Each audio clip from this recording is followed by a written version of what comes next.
Story 1, AITA for refusing to babysit my dad's fiancée's kids during their wedding. My dad and his fiancée Kirsten, both late 30s, are getting married in January. Kirsten has 3 kids under 8. Dad has me 17 meters. My mom died 11 years ago. Kirsten's ex-husband is alive but doesn't play a role in the lives of their kids except child support, which is apparently taken from his income because he wasn't paying. Her kids don't remember their dad, and so Dad and Kirsten are hoping Dad will become their new dad. I met Kirsten 45 months ago and her kids around the same time, and given my age and the fact I did fine with just me and Dad, I'm not looking for Kirsten to fill any sort of maternal or motherly role.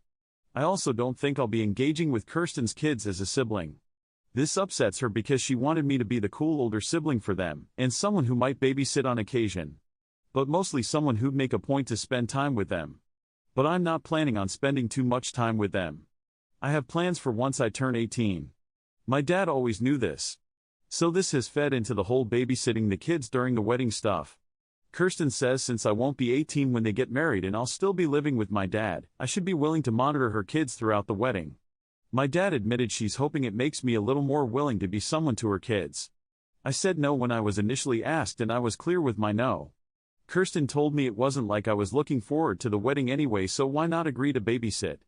She told me it would give me the chance to bond with her kids. I said no. Dad said he'd pay me to do it if I was agreeable to money for it.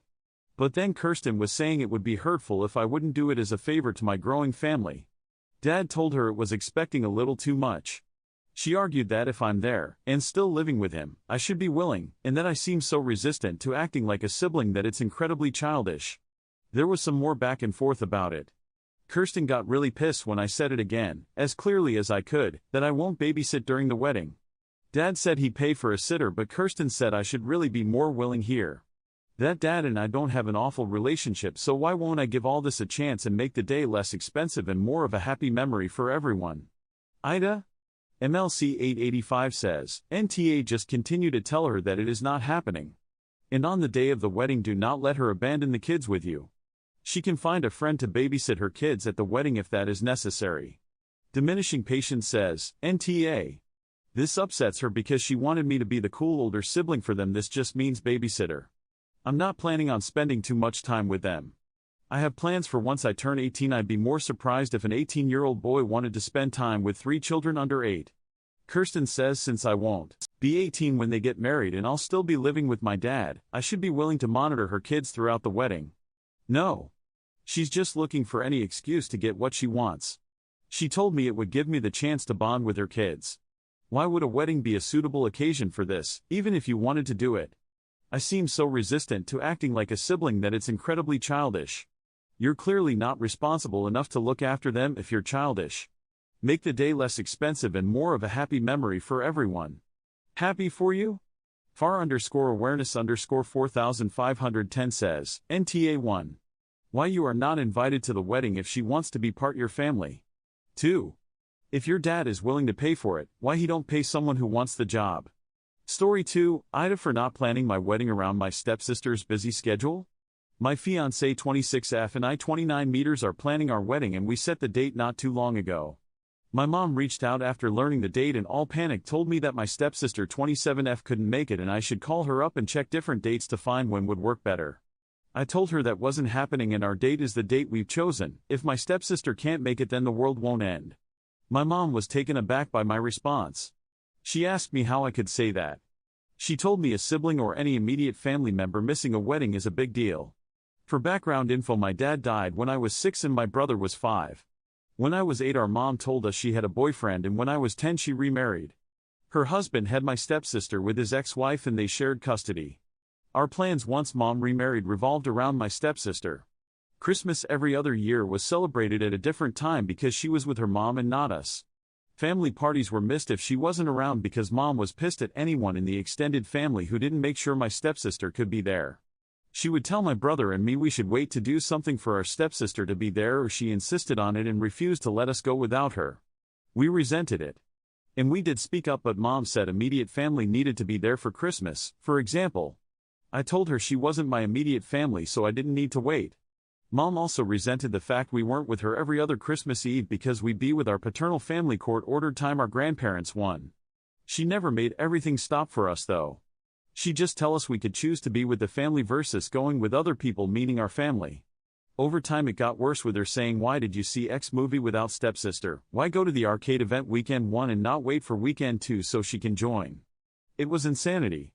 It really did a lot of harm to our relationship with Mom. Neither of us wanted or needed our stepsister included to enjoy it. Neither of us wanted to be forced to plan stuff around her. We had no choice. That's not how things are anymore. Which Mom was shocked I was putting my foot down so strongly about it. She mentioned the immediate family sibling thing and I told her I have never once considered my stepsister my sibling or my immediate family, and I will no longer plan things around her because her attendance is not essential to me. My mom started freaking out on the phone and saying it would really hurt her stepdaughter and husband's feelings to hear this, and how she wanted us all to be together for something as big as a wedding. She told me she'd pay the difference for a different day and I said no. I told her my days of catering to my stepsister's schedule are over. Mom went nuts on the phone.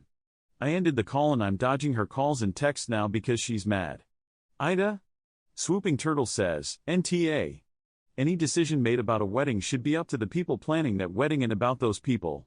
You absolutely know that if your stepsister was planning a wedding and you couldn't attend, that your mom would insist you put that other event aside. I'm so sorry this is how your mom continually treated you and your brother. You are important op. You matter.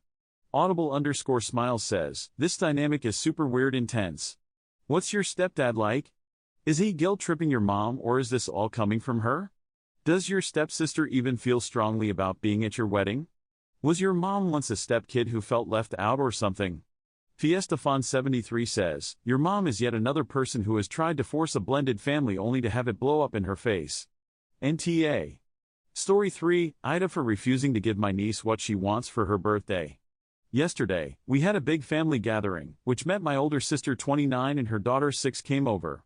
For half of the day, everything was well and good. After lunch, my sister got tired, so I 27F volunteered to look after my niece when my sister took a nap. Now, I have a collection of stuffed animals and 20 centimeters 7.8 inches for those in America dolls, which I let my niece play with when her mother napped. Then my sister woke up, joined us, and we spent some more time together before she announced it was time for them to leave. This was when my niece pointed at the doll I was holding and said she liked him, and that she wanted me to give him to her. I told her that she could get any other doll and/or stuffed animals that she wanted from my collection, just not this one. My niece got really upset and started crying, saying that her birthday was coming, it's next week, and she wanted that doll as her birthday present. Again, I told her I couldn't give him to her, explaining to her he was very important to me. I didn't tell my niece in detail about why he is important to me, because she's still too young to understand, but I will explain it here to give a clearer picture. I've had this doll for a long while now, back in the darkest time of my life, when nothing seemed to go right for me. I was advised to find an outlet, letting out my thoughts either in the form of writing or drawing. One of my drawings was the design for the doll in this post. I spent a lot of time with it, shading it, coloring it and all that. Then I got the idea of turning the drawing into something physical. I searched and eventually found someone I trusted that could help me with this. For months, we worked together, choosing the materials, fabrics and threads to make my doll's body, hair and eyes. A lot of money was spent. But the process helped my mind be in a better place, and the result was so worth it. I was so happy the day I had him in my hands, and since then, he has been my emotional support doll. I don't know if it's strange, but whenever I look at him, I just feel like I can overcome everything. So yes, he's very important to me. My sister told me maybe it was time for me to let go of him. Again, I told them I could give my niece any other dolls and stuffed animals she wanted, just not this one. My niece cried harder, and started screaming. My sister told me I was being an overgrown child, that I needed to act my age and stop clinging to a toy. It ended with her leaving with my still crying niece, telling me that I needed to prioritize my family over a doll. AITA? Peony Pony says, NTA. My sister told me maybe it was time for me to let go of him. Again, I told them I could give my niece any other dolls and stuffed animals she wanted, just not this one. My niece cried harder, and started screaming. My sister told me I was being an overgrown child, that I needed to act my age and stop clinging to a toy. It ended with her leaving with my still crying niece, telling me that I needed to prioritize my family over a doll. Maybe your sister needs to teach her child she can't have everything she wants when it belongs to someone else. It's called correcting your child. It's basic parenting. Green Drag says, NTA. You're under no obligation to give up anything to your niece, much less something that has so much meaning for you. It honestly sounds like she's spoiled, and your sister doesn't know how to tell her child no. Your sister is 100 an asshole for telling you to act your age and stop clinging to a toy. Not only are her statements nonsense, but she's trying to shame you and emotionally manipulate you. The statement about you needing to prioritize family over a doll is also extremely hypocritical of her, as she's clearly not prioritizing your feelings. I sincerely hope you don't give in and that you take precautions such that your sister and her daughter don't get access to the toy when you're not present. Dry_mushroom7606 says, hide your doll.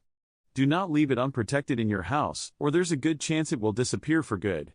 In fact, since you're staying with your parents, I would just put a lock on your door, and don't give anyone a key. Thanks for watching. I love you. Follow Reddit Echoes for more.